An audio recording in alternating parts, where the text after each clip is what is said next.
नमस्कार, आप देख रहे हैं खेल समाचार। मैं हूं सुचित्रा। सबसे पहले एक नजर इस वक्त की खेल सुर्खियों पर।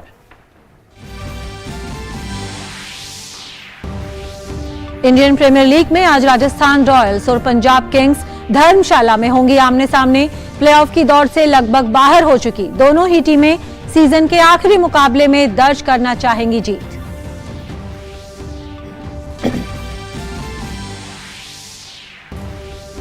आईपीएल में कल खेले गए मुकाबले में रॉयल चैलेंजर्स बैंगलोर ने सनराइजर्स हैदराबाद को 8 विकेट से हराया।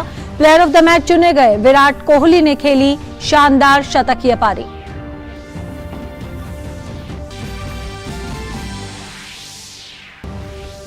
दुनिया के पूर्व नंबर 1 टेनिस खिलाड़ी राफेल नडाल ने चोट के कारण फ्रेंच ओपन से हटने का फैसला किया।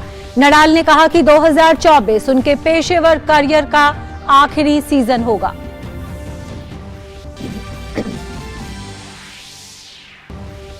और इटालियन क्लब एएस रोमा और सेविया के बीच खेला जाएगा यूरोपा लीग का फाइनल। सेमीफाइनल में रोमा ने बायर लेवरकुसेन और सेविया ने यूवेंटस को दी शिकस्त।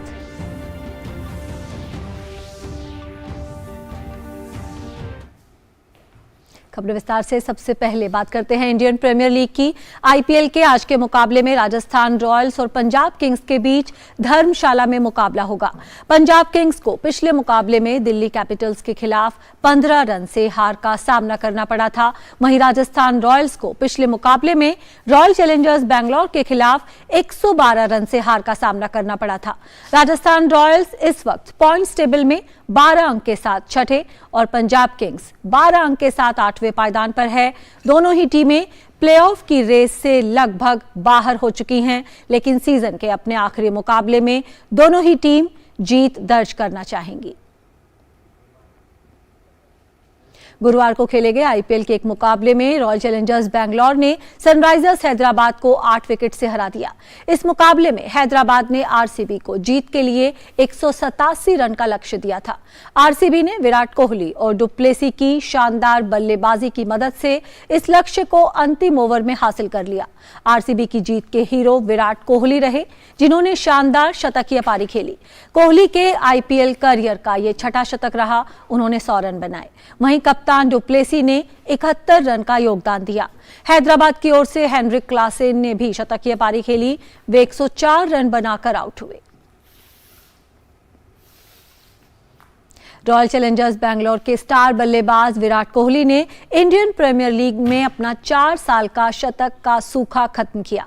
4 साल बाद कोहली ने आईपीएल में शतक लगाने में सफलता पाई। उन्होंने सनराइजर्स हैदराबाद के खिलाफ 100 रन की पारी खेली। ये आईपीएल में उनके करियर का छठा शतक रहा। इसी के साथ उन्होंने आईपीएल में सबसे ज्यादा शतक लगाने के क्रिस गेल के रिकॉर्ड की बराबरी कर ली है। आईपीएल में सनराइजर्स हैदराबाद और रॉयल चैलेंजर्स बैंगलोर के बीच खेले गए मुकाबले में विराट कोहली के बल्ले का कमाल देखने को मिला। विराट कोहली ने आईपीएल में 4 साल से चले आ रहे अपने शतक के इंतजार को खत्म करते हुए इस मुकाबले में 63 गेंदों में 100 रनों की बेहतरीन पारी खेली। कोहली ने केवल शतक ही नहीं जड़ा, बल्कि अपने कप्तान फाफ डुप्लेसिस के साथ मिलकर आरसीबी की प्लेऑफ की उम्मीदों को भी जिंदा रखा है। 63 गेंद में 12 चौके और 4 छक्के से सजी इस पारी में कोहली ने एक से बढ़कर एक शॉट्स लगाए। विराट ने डुप्लेसिस के साथ मिलकर पहले विकेट की 172 रन की साझेदारी निभाई। कोहली और डुप्लेसिस की यह साझेदारी मौजूदा सत्र की किसी भी विकेट की सबसे बड़ी साझेदारी है। इन दोनों ने 2 अप्रैल को मुंबई इंडियंस के खिलाफ 148 रन की साझेदारी के अपने ही रिकॉर्ड को तोड़ा। विराट ने आईपीएल में 4 साल बाद शतक लगाया है। कोहली ने पिछला शतक 2019 में कोलकाता नाइट राइडर्स के खिलाफ लगाया था। तब उन्होंने ईडन गार्डन्स में 100 रन की पारी खेली थी। विराट का आईपीएल में यह छठा शतक है। वह सर्वाधिक शतक लगाने के मामले में वेस्टइंडीज के पूर्व विस्फोटक ओपनर क्रिस गेल के बराबर पहुंच गए हैं। गेल ने भी 6 शतक लगाए थे। विराट कोहली ने आईपीएल में बेंगलुरु के अलावा किसी अन्य फ्रेंचाइजी के लिए क्रिकेट नहीं खेला है। साल 2008 में आईपीएल की शुरुआत से ही कोहली बेंगलुरु के साथ है। कोहली ने बेंगलुरु के लिए 6 शतक लगाए हैं। आईपीएल में किसी एक टीम के लिए सबसे ज्यादा शतक लगाने वाले खिलाड़ियों की लिस्ट में वह पहले पायदान पर पहुंच गए हैं। साल 2016 में कोहली ने कुल 4 शतक लगाने में सफलता पाई थी। उसके बाद साल 2019 में उन्होंने 1 शतक लगाया। इससे पहले क्रिस गेल ने अपने आईपीएल करियर करियर के दौरान बेंगलोर के लिए 5 शतक लगाए थे। कोहली टी20 क्रिकेट में सबसे ज्यादा शतक लगाने वाले भारतीय बल्लेबाज बन गए। विराट ने अब तक टी20 क्रिकेट में 7 शतक लगाए हैं। इसके साथ ही उन्होंने रोहित शर्मा और केएल राहुल को पीछे छोड़ दिया। इन दोनों के नाम टी20 क्रिकेट में 6-6 शतक हैं। विराट की पारी की बदौलत आरसीबी ने 2015 के बाद हैदराबाद के मैदान पर जीत हासिल की है। अब तक वह यहां सनराइजर्स हैदराबाद के खिलाफ 8 मैच खेल चुकी है। उसे दूसरी जीत नसीब हुई है। 2015 में आरसीबी ने डकवर्थ लुइस नियम के आधार पर 6 विकेट से मैच को अपने नाम किया था। Sports desk, DD news. Cricket प्रेमियों को भारत और ऑस्ट्रेलिया के बीच होने वाले ICC world test championship final का बेसब्री से इंतजार है। ये मैच 7 जून से इंग्लैंड के द ओवल में खेला जाएगा।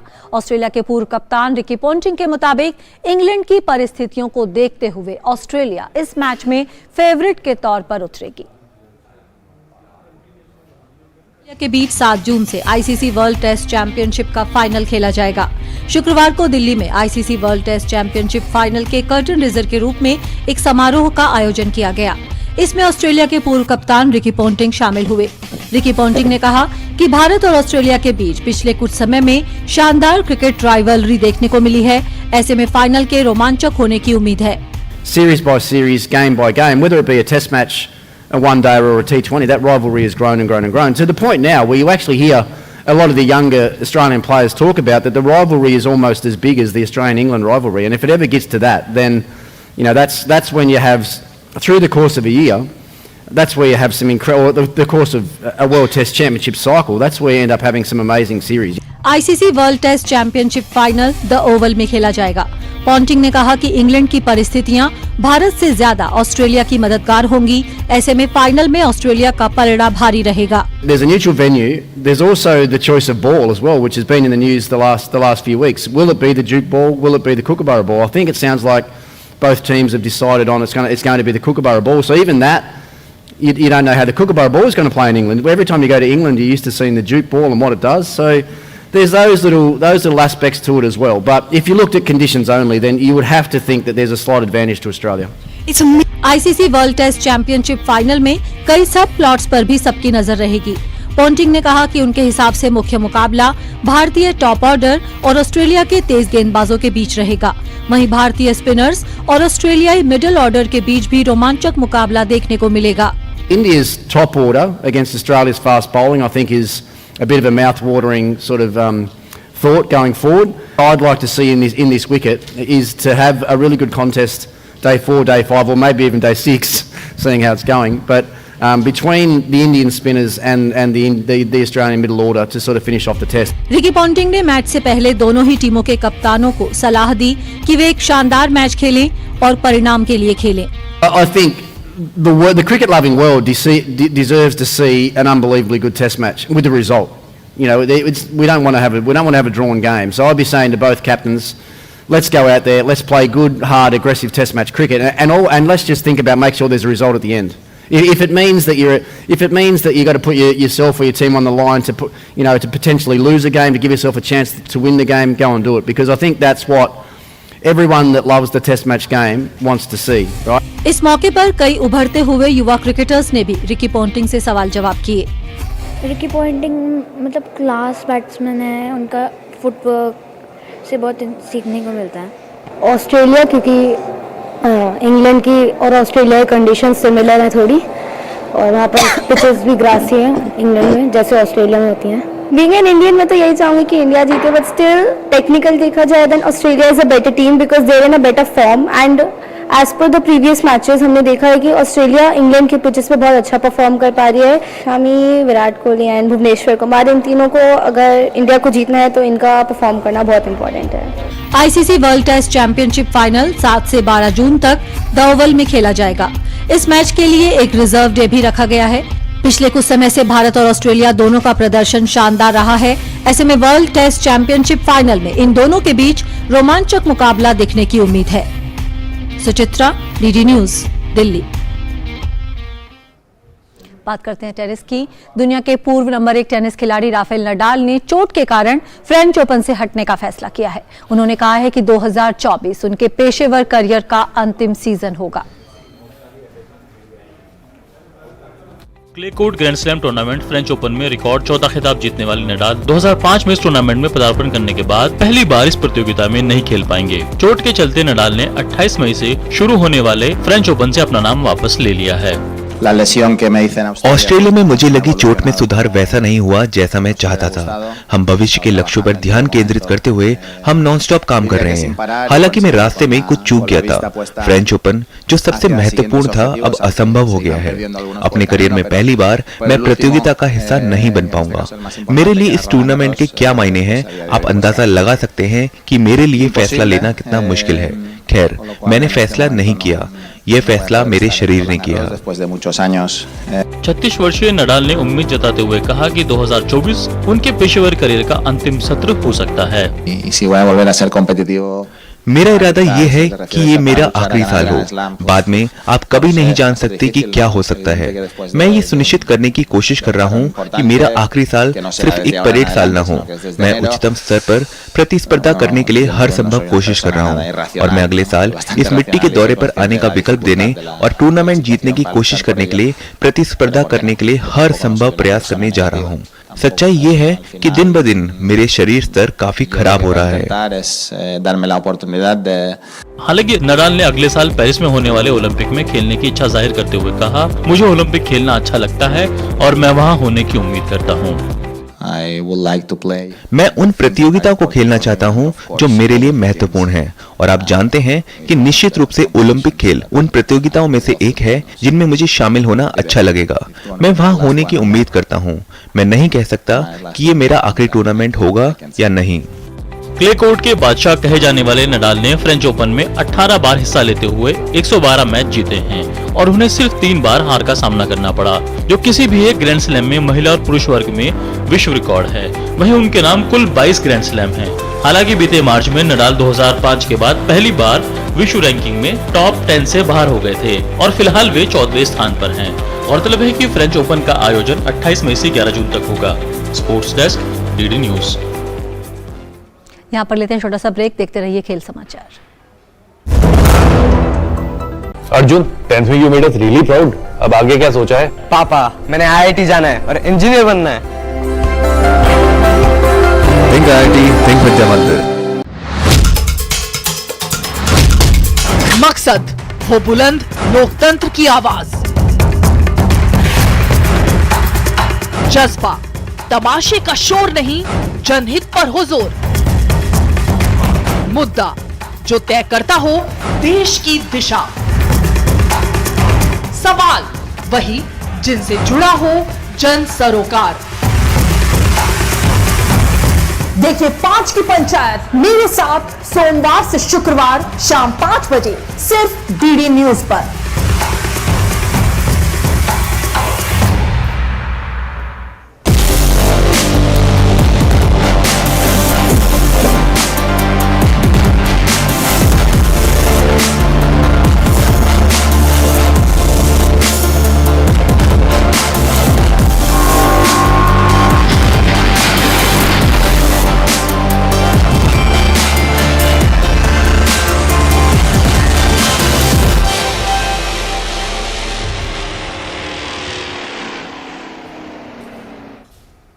ब्रेक के बाद स्वागत है।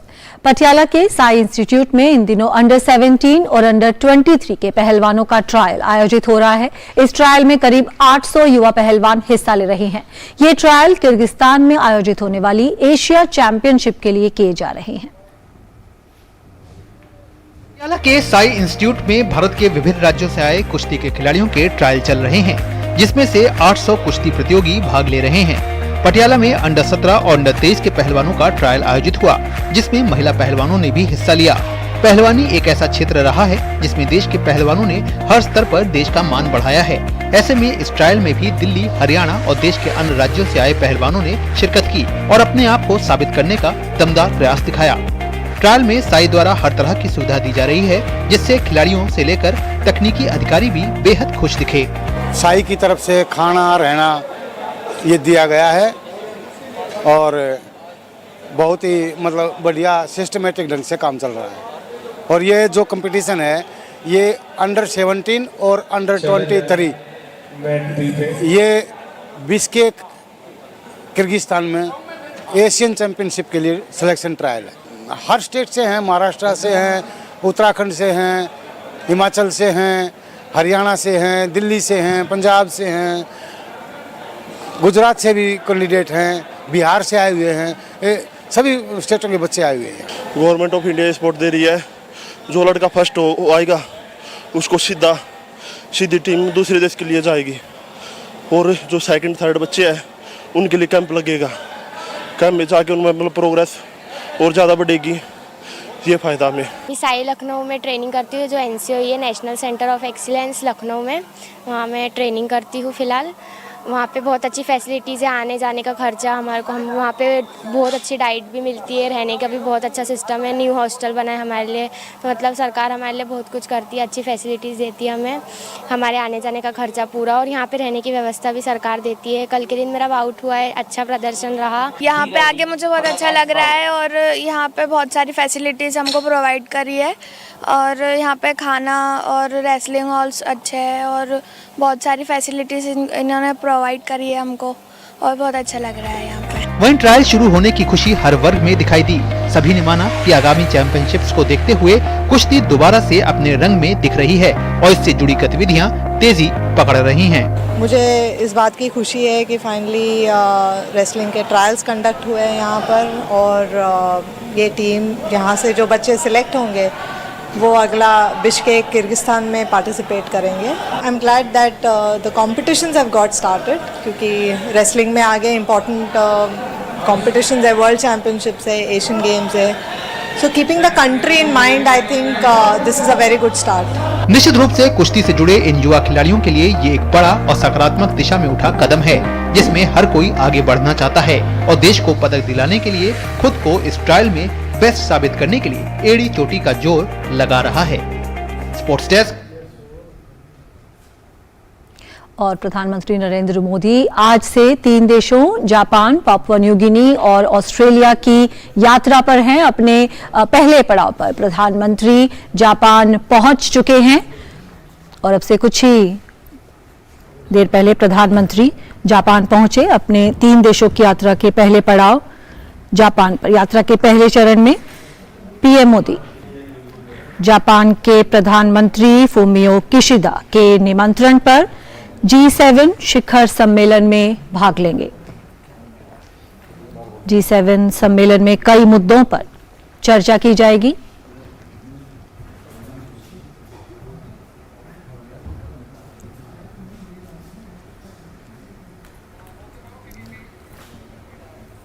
शिखर सम्मेलन के अवसर पर प्रधानमंत्री G7 के कई नेताओं के साथ द्विपक्षीय बैठक भी करेंगे। तो 3 देशों की यात्रा पर आज से रवाना हुए हैं प्रधानमंत्री नरेंद्र मोदी जापान, इसके बाद पापुआ न्यू गिनी और फिर ऑस्ट्रेलिया। तो यात्रा का जो पहला पड़ाव है, जो पहला चरण है, वो है जापान। ये हम देख सकते हैं दृश्य, प्रधानमंत्री नरेंद्र मोदी जापान के हिरोशिमा में पहुंचे हैं, जहां वो G7 शिखर सम्मेलन में भाग लेंगे। जापान के प्रधानमंत्री के साथ द्विपक्षीय वार्ता भी करेंगे प्रधानमंत्री, और G7 शिखर सम्मेलन में भाग ले रहे अन्य नेताओं के साथ भी द्विपक्षीय बैठकें करेंगे।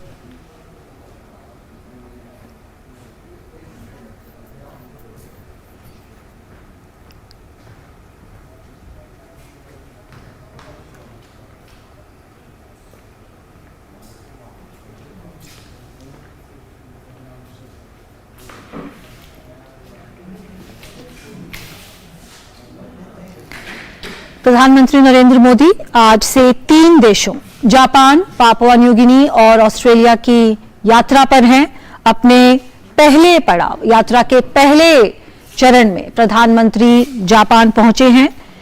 जापान के प्रधानमंत्री के निमंत्रण पर G7 शिखर सम्मेलन में भाग लेंगे प्रधानमंत्री नरेंद्र मोदी, और जापान के प्रधानमंत्री के साथ द्विपक्षीय वार्ता भी करेंगे। G7 शिखर सम्मेलन में भाग ले रहे, और इस पर और जानकारी देने के लिए हमारे साथ हिरोशिमा से फोन लाइन पर जुड़ गए हैं हमारे संवाददाता अमृतपाल जी। अमृत, जापान पहुंच चुके हैं प्रधानमंत्री। 3 देशों की यात्रा का पहला पड़ाव, कितनी अहम देखते हैं ये यात्रा?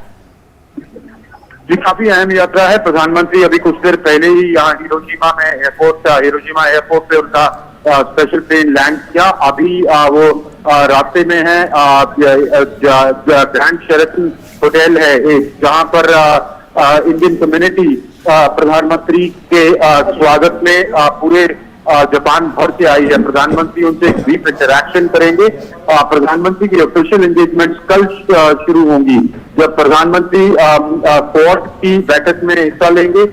फिर वो शिरकत करेंगे G7 के समिट के जो आउटरीच सेशंस हैं। कल 2 सेशंस में प्रधानमंत्री शिरकत करेंगे। उनकी कुछ बायलैटरल मीटिंग्स हैं फ्रेंच प्रेसिडेंट के साथ, कोरियन प्राइम मिनिस्टर के साथ, वियतनामीज प्राइम मिनिस्टर के साथ, प्रधानमंत्री फूमियो किशिदा जो कि होस्ट हैं उनके साथ। तो बायलैटरल एंगेजमेंट का भी पार्ट होगा।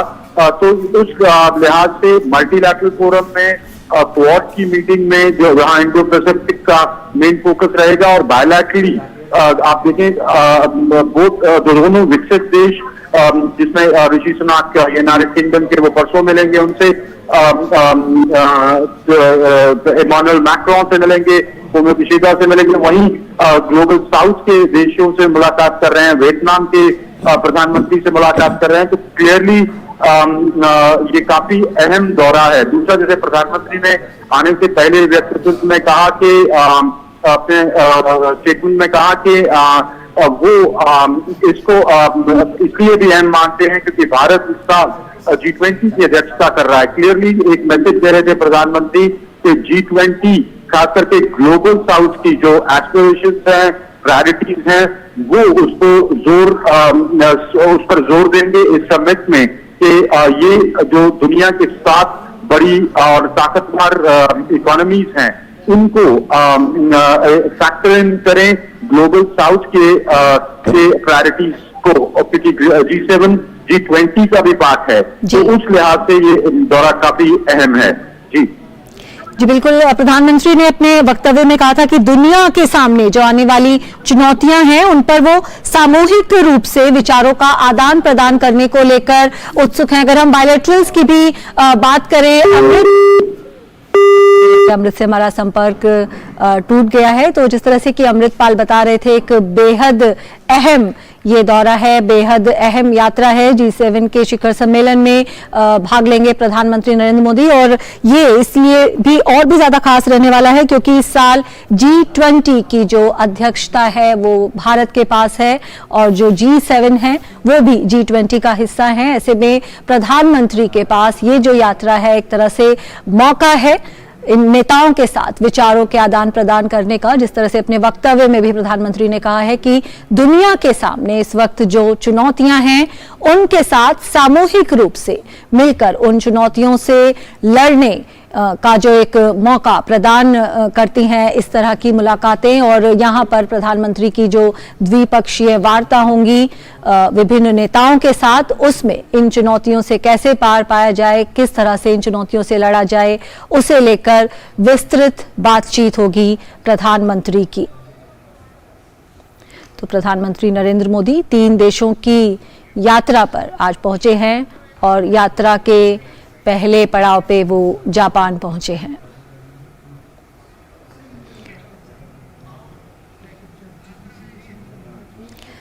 और खेल की खबरों के सिलसिले को फिर से आगे बढ़ाते हैं। अंडर 17 और अंडर 23 की एशियन कुश्ती चैंपियनशिप का आयोजन 10 से 18 जून तक किर्गिस्तान के बिश्केक में होना है। इसे लेकर सोनीपत के भारतीय खेल प्राधिकरण में ट्रायल्स शुरू हो चुके हैं। इस ट्रायल में हिस्सा लेने के लिए देश भर से पहलवान सोनीपत पहुंचे हैं। ये ट्रायल्स 17 मई से 20 मई तक चलेंगे। सोनीपत के भारतीय खेल प्राधिकरण के प्रांगण में किर्गिस्तान के बिश्केक में होने वाली एशियन कुश्ती चैंपियनशिप के लिए ट्रायल शुरू हो चुके हैं। अंडर 17 व अंडर 23 वर्ग के इस ट्रायल में देश भर से पहुंचे पहलवानों में गजब का उत्साह नजर आ रहा है। 17 मई से 20 मई तक चलने वाले इस ट्रायल के पहले दिन लगभग 170 पहलवानों ने अपना दमखम दिखाया। ये ट्रायल एड हॉक कमेटी के सदस्य भूपेंद्र सिंह बाजवा की देखरेख में हो रहे हैं। भूपेंद्र बाजवा की माने तो इस ट्रायल में देश भर से लगभग 1700 एंट्री आई हैं। ट्रायल शुरू करा दिया है और ये अंडर 23 एंड अंडर 17 ये दोनों के ट्रायल शुरू हो गए हैं। यहाँ पे ट्रायल देने के बाद जो बच्चे जीतेंगे वो एशियन चैम्पियनशिप होने जा रही है किर्गिस्तान में। 10 जून से किर्गिस्तान में जो चैम्पियनशिप है उसके लिए आज सिलेक्शन चल रहा है। 4 दिन तक ये ट्रायल चलेगा। 1700 के करीब एंट्रीज आई हैं और गर्ल्स का पटियाला में और सोनीपत में बॉयज़ का फ्री स्टाइल का है और बहुत ही सुंदर यहाँ पे व्यवस्था है सब देखने के लिए। देश के कई राज्यों से एशियन कुश्ती चैंपियनशिप के लिए ट्रायल में पहुंचे पहलवानों में गजब का जोश नजर आ रहा है। हरियाणा की तरफ से ट्रायल में शामिल हो रहे पहलवान विशाल को उम्मीद है कि वो एक दिन जरूर देश के लिए स्वर्ण पदक जीतेंगे। 23 की ट्रायल हुई थी साई में, बालगढ़ सोनभद्र जिले में। यहाँ पर मेरी यूपी के कलवा गुजर से आकाश से कुश्ती हुई। मैंने उसको 10-8 से हराया और मैं फाइनल में भी अच्छा कोशिश करूँगा और मैं देश के लिए गोल्ड मेडल लेना चाहता हूँ। वहीं महाराष्ट्र से ट्रायल के लिए सोनीपत पहुंचे विकास अंडर 17 के ट्रायल में अपना दम दिखा चुके हैं। विकास कहते हैं कि अगर उन्हें मौका मिला तो वो देश के लिए स्वर्ण पदक जीतना चाहेंगे। 48 किलोग्राम भार वर्ग के ट्रायल में जीत हासिल करने वाले फरीदाबाद के पहलवान का कहना है कि उनकी कोशिश आगे भी अपने प्रदर्शन को दोहराने की होगी। मैं महाराष्ट्र से आ रहा हूँ और मैं इस ट्रायल में अंडर 17 में भाग ले लिया और मैं अभी सेमीफाइनल का मुकाबला जीता। मेरे को बहुत अच्छा लगा और इधर व्यवस्था बहुत अच्छा है, मेरे को अच्छा लग रहा है और मैं जीत गया। अभी तो फाइनल है, मुकाबला हो रहा है। मैं इस देश का नाम ऊंचा लूंगा। फरीदाबाद से रहने वाला हूँ और मैंने 48 किलो में भाग लिया था और मैं फर्स्ट आया हूँ। आगे देश के लिए गोल्ड लाऊंगा। एशियन कुश्ती चैंपियनशिप का आयोजन 10 से 18 जून तक किर्गिस्तान के बिश्केक में होना है। सोनीपत में चल रहे ट्रायल के बाद बेहतरीन पहलवानों को देश का प्रतिनिधित्व करने का मौका मिलेगा। हर पहलवान का सपना है कि वो देश के लिए पदक जीते। हालांकि उन्हें अपने सपनों को साकार करने के लिए चुनौतियों का सामना करना होगा। ट्रायल में मिलने वाली चुनौतियों का सामना करना होगा। Sports desk, DD news. तो खेल समाचार में फिलहाल इतना ही। हमारी पूरी टीम को दीजिए इजाजत। नमस्कार।